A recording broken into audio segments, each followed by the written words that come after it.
नाम 3 अक्षर का कर दिया, लेकिन जब पूरी कथा सुन लिए तो बाबा ने कहा इनका नाम और बड़ा कर देना चाहिए।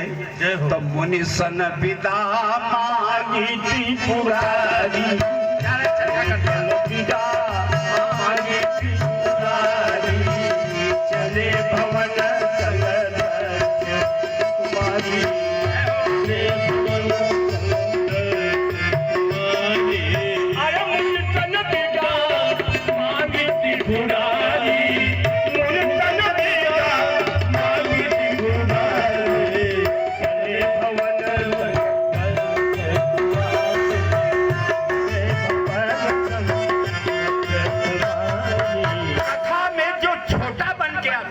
ध्यान दो, बच्चों को अपने पास रखो। कथा में जो छोटा बन के आता है, अल्पज्ञ बन के आता है, ये मेरे भगवान की कथा उसको बड़ा बना के